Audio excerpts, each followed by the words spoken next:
ఉన్న బంగారాన్ని విడిపించి ఆ రోజు ఆన్లైన్ రేటుకే మేము కొంటాం. Sharma gold company. మాది కాకినాడ జిల్లా గండేపల్లి మండలం ఎల్లమెల్లి సార్. కోయిట్కి వచ్చి 7 నెలలు అవుతుంది సార్. నాకు 3 పిల్లలు సార్. నేను పిల్లల్ని మా అమ్మకి ఇచ్చి కోయిట్కి వచ్చాను సార్. ఇప్పుడు ఇంట్లో మేడం ప్రతిరోజు కొడుతుంది, అన్నం పెట్టదు, ఏ రోజు కూడా అన్నం తిననివ్వదు.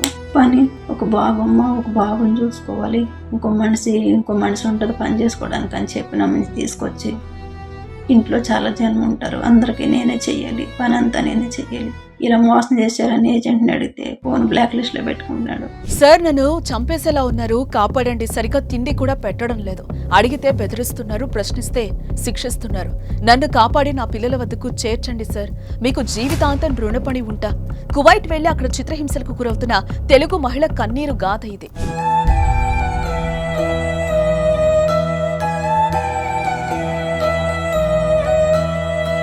మంచి జీతం, అందమైన జీవితం, కొద్ది రోజులు అక్కడ కష్టపడితే స్వదేశంలో సుఖంగా ఉండొచ్చనే ఆలోచనలో చాలా మంది విదేశీదారు పడుతున్నారు.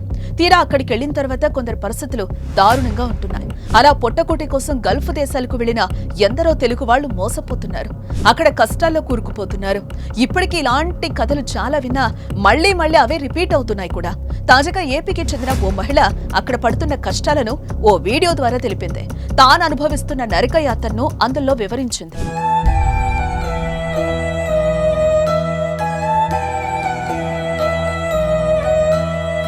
కాకినాడ జిల్లా గండేపల్లి మండలం ఎల్లమెల్లికి చెందిన కుమారికి 19 ఏళ్ల క్రితం వివాహమైంది.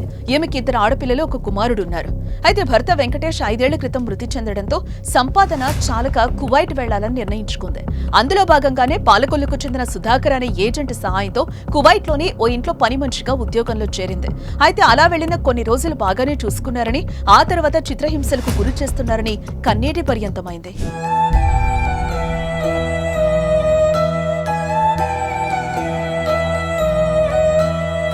తనకు గత కొన్ని రోజులుగా ఆరోగ్యం బాగలేదని, ఎవరికి చెప్పినా పట్టించుకోవడం లేదని వాపోతోందని, పైగా తనను రేయింపవళ్లు చిత్రహింసలకు గురి చేస్తున్నారని, ఆరోగ్యం బాగలేకపోయినా పని చేయాల్సిందేనని ఒత్తిడి తెస్తున్నారని మహిళ కన్నీరు పెట్టుకుంది.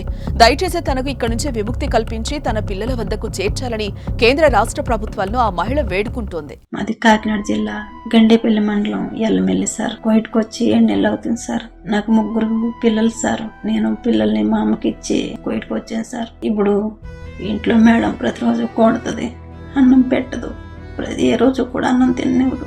పని ఒక బాబమ్మ, ఒక బాబుని చూసుకోవాలి, ఇంకో మనిషి ఉంటుంది పని చేసుకోవడానికి అని చెప్పి నమ్మని తీసుకొచ్చి ఇంట్లో చాలా జనం ఉంటారు, అందరికీ నేనే చెయ్యాలి, పని అంతా నేనే చెయ్యాలి. ఇలా మోసం చేశారని ఏజెంట్ని అడిగితే ఫోన్ బ్లాక్ లిస్ట్ లో పెట్టుకుంటున్నాడు.